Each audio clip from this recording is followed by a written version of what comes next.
What's going on? It's Justeeni here, and today I've got some replays to show you from the Coliseum finals that I had just a bit ago.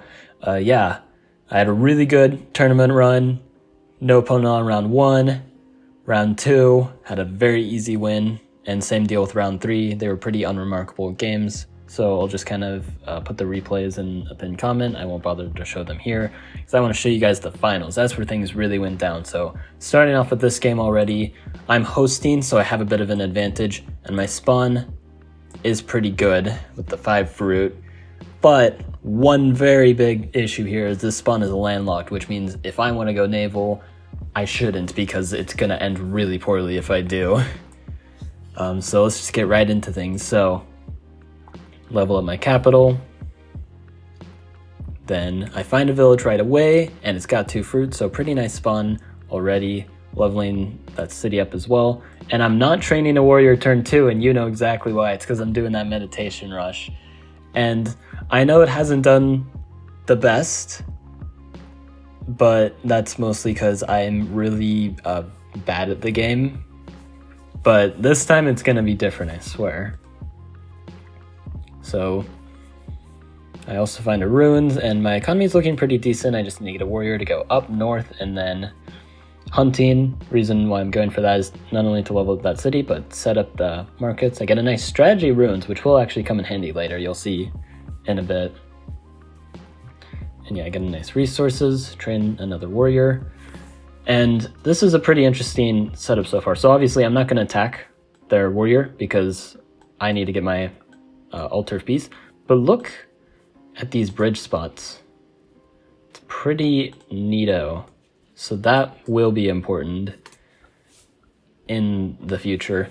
And they actually give me the ruins here. And then I finally get philosophy before capture. I level up the city up in the north.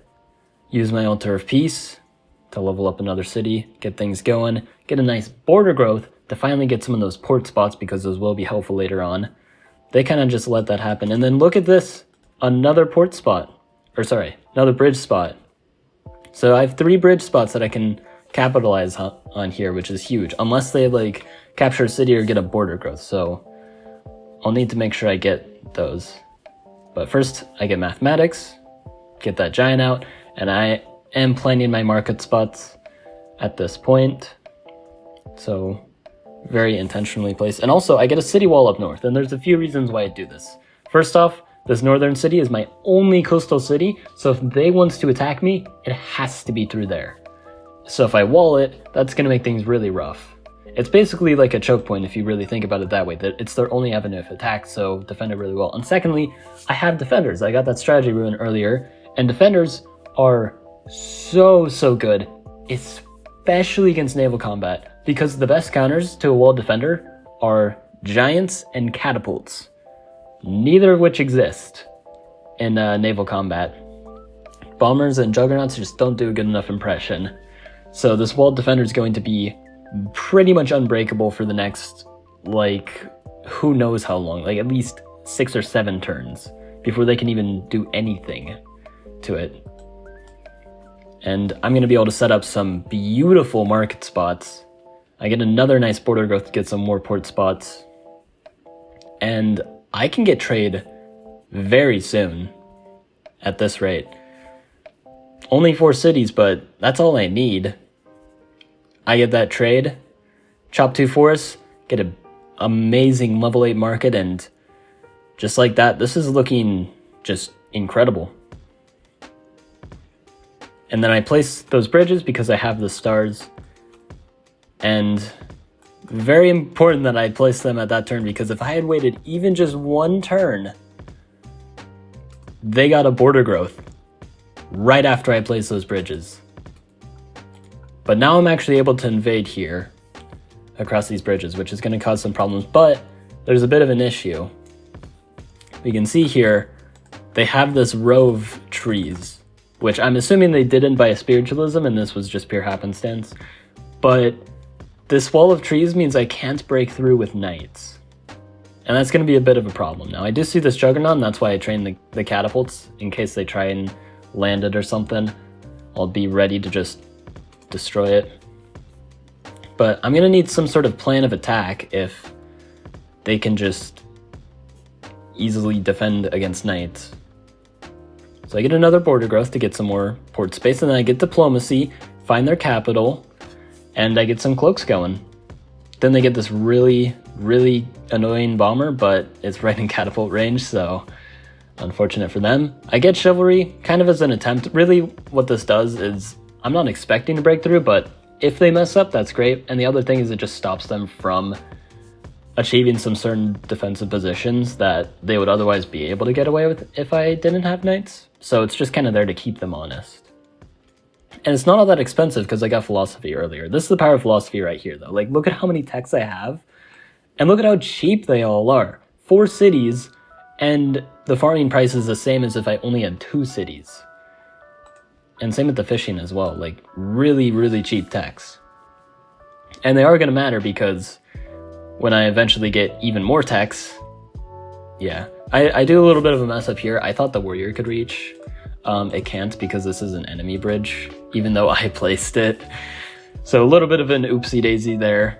But now you can see I'm getting the ports, I'm getting the quadism, even more techs. It's beautiful.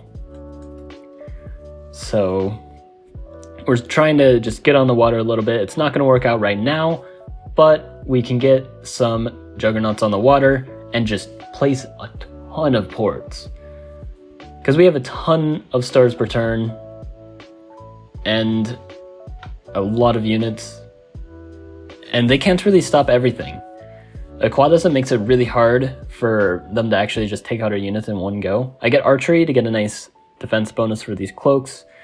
They've got catapults to defend though, so it's not going to get that far, but it's going to be annoying for them. I get sailing as well to finally explore the deep waters, and again, I'm making a really strong foothold in the water that they're actually going to struggle to deal with it. They don't have the economy that I do, despite them having way more cities, so they're going to struggle to adapt and defend because their tech prices are going to be very, very high. But they're going to try and keep me off the water, but they can't keep my juggernauts out, and I'm getting more in, and now I can really start to get my rammers going because my juggernauts are going to kind of body block. And I'm also advancing some more units. I'm getting some more cloaks, I'm getting some more knights, and this catapult is super annoying because it can reach here. And it's going to just make them actually restricted with their naval access. So I'm kind of gradually gaining more and more naval dominance because I'm just able to dump so many stars in. And they won't be able to deal with it all. So, again, and now they've got an exposed city, and I'm just putting more and more units in. I get another rammer. I'm going to just spam even more units. I'm pressuring kind of at all angles because I don't need to develop my economy. I get spiritualism. I thought there was a way to develop this market further. There wasn't, so a little bit of an oopsie there. But now I have spiritualism, I guess. I get another giant so I can put that in the water. And again, they've just got even more problems to deal with. They can't like counterattack me at all. They just have to deal with my naval pressure, and that's that. And I'm just continuing to just further annoy them. I don't siege with my giant in case they can like do some random poof. I'm just deciding to play around that, even though it means I capture it later. I figure I'm gonna get the city anyway at this rate because I'm just dominating the water because I just have more economy than them.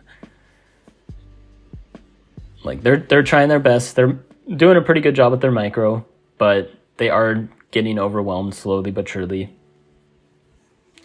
And there it is, the siege. And another cloak hit. And then I also get a bomber, which they can't stop, and it's pretty much over at this point. They can't defend everything. They've got like some good tries like with the bomber, but they're losing more and more space at this point. The Philo rush absolutely carried because, again, look at how many techs I got, all but 2. And I needed all of them, except for spiritualism. I didn't use this one, but all the other techs I absolutely used, and I really did need them. They all definitely came in handy. So Philo really helped, discounting a ton to just make life so much easier. because I was at a significant city disadvantage the whole time. But Filler Rush got it done. So 1-0, this is the best 2 out of 3, so I'll hop right into the next game. Alright, so hopping into game 2, we kind of see a similar situation, but not quite as good of a landlocked spawn, but I do have a lot of mountains, so you already know what I'm thinking. Landlocked spawn, just that alone is enough incentive for me to go Filler Rush, because like, what else am I supposed to do? Like, unless I have really good markets immediately, I'm gonna go Filler Rush. I think that just makes more sense, because it's more versatile. But we're going, developing, we find a village, and then get climbing right away to help with exploration, and then meditation. Now this is a bit different because I've already got a coastal city here, and you will see, a bit of a spoiler, I am going to have more than one coastal city, which will end up being a problem later. I managed to get an early fill though, thanks to that early meat, which is really nice. And I find a nice ruins, and I've got 4 cities and what looks to be a 5th potentially. And if I make a bridge, a 6th city. Now, it is kind of risky to make a bridge because that's less time spent making markets. In fact, I go for it as soon as it hits turn 8. As soon as I get that altar piece, I immediately go on the offensive, going for the bridge, all in on that, instead of going hunting and forestry, which in retrospect, you'll kind of see this was a little too aggressive, and this probably costed me the game. If I went a bit more passive, gave them the city, but got my markets up really soon, I probably would have had much better chances. Even though I didn't have good bridge spots, I would have been able to at least defend with ease, and then maybe transition into some juggernauts to counterattack. But my economy is doing okay, but I'm a long ways from markets, and that's going to be an issue. Though, one plus side of getting the bridge play is I am going to be at 6 cities once I get things going. And I do get Grand Bazaar at least, so I'll have plenty of monuments. They lend some nasty defenders, which kind of sucks for me. But I do have some nice riders, which are pretty nice for defense on a continent's map. Not as nice as like archers or something, but they do a decent impression, you know. I don't really feel like investing in archery when I have to go out of my way for that, because I need to go for the markets. I do get a nice mining ruins, which is helpful here, because I've actually got some nice spots if I want to go smithery. I also get a mindbender here. My idea with this is they're going to siege with defenders, like so. I'm going to hit with my riders, retreat them, and then heal with the mindbenders. Basically kind of making the riders like pseudo archers, because they're just going to heal the retaliation damage, and you know, it's as if they never got damaged in the first place. So the issue though is the mindbender is going to be a little vulnerable, and you'll see that a little bit later. I am able to get some nice connections though, and I'm just training some more units, but my economy is doing pretty bad in comparison. Last game, I got trade and my first market at turn 12, but that was a really good spawn. But compared to this one, it wasn't that much better, but I'm not even close. I'm at least 2 turns away from my first market, and my first market is not a level 8, let me tell you. I mean, I do have some level 8 market spots here, that's why I did like some possibly weird looking shopping earlier. But it's going to take me a while to get there. It's going to be like 3 turns before I really get things set up, and that's assuming they don't pressure me, which they've got a juggernaut here. They are going to pressure me. So it might even be 4 turns until my next market. I get a border growth there, again, just to get some more space, because once I get things going, when I stabilize on defense, I'm going to want as many port spots as I can to just dump all of my units there. But I need the economy first. So I just need to survive. But then the bomber shot, see that instant replay, and it hits my mindbender. And that's a huge problem, because now I probably have to move it.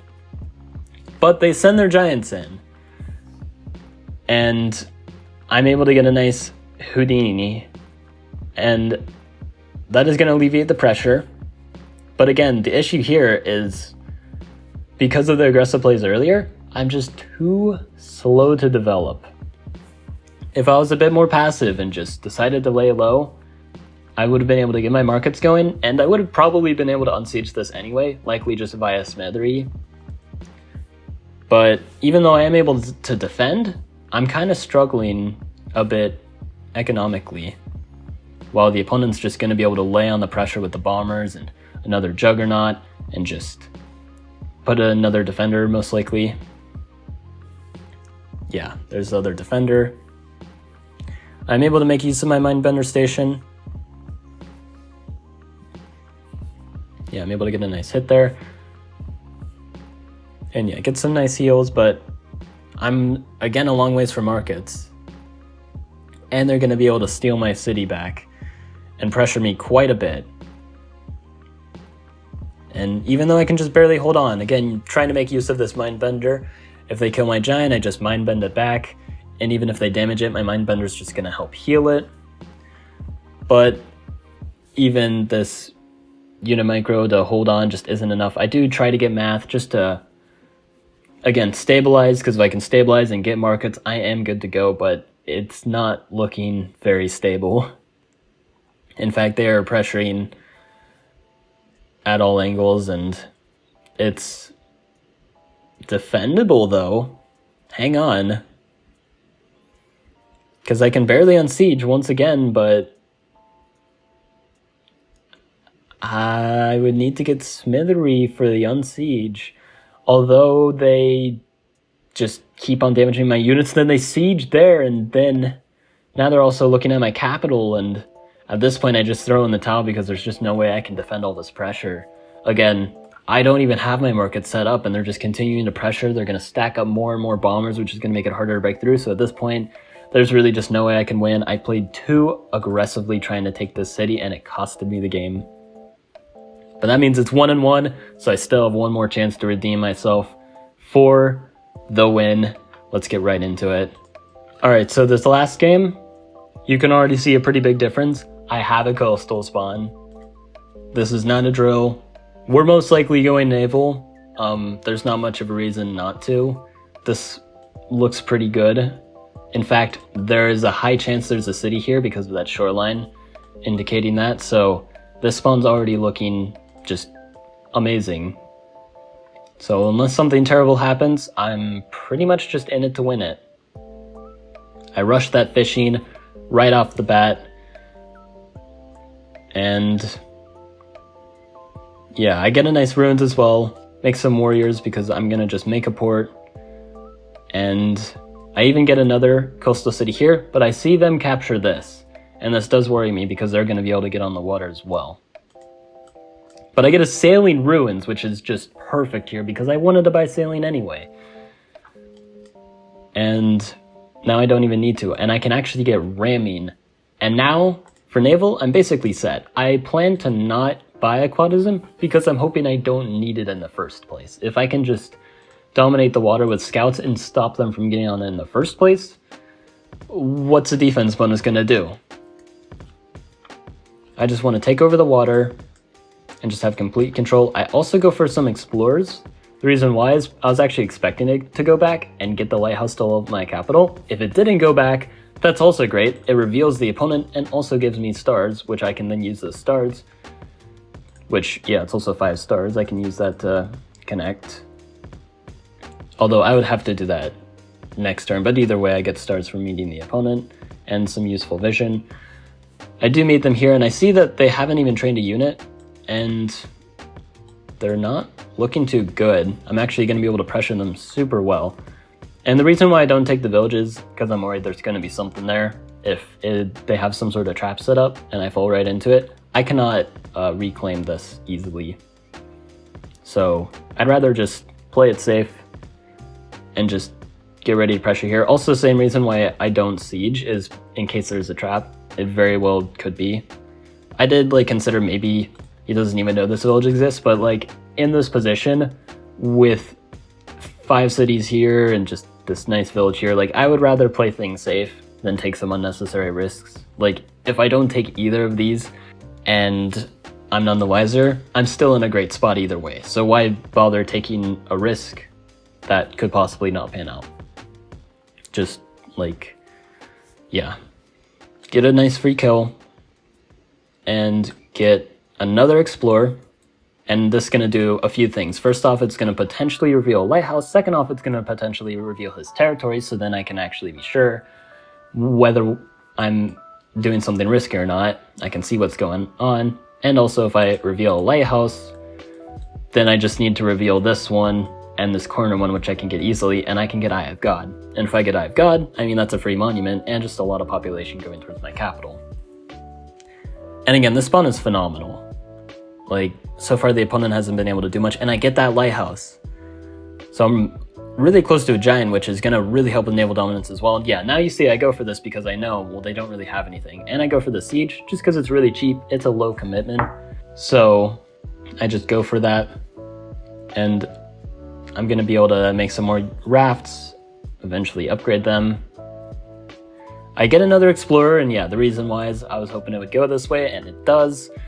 And if it reveals the lighthouse, great. If it goes up, then that's going to shape the next explorer to reveal the lighthouse. So either way, I'm either getting the lighthouse or exactly what happens here.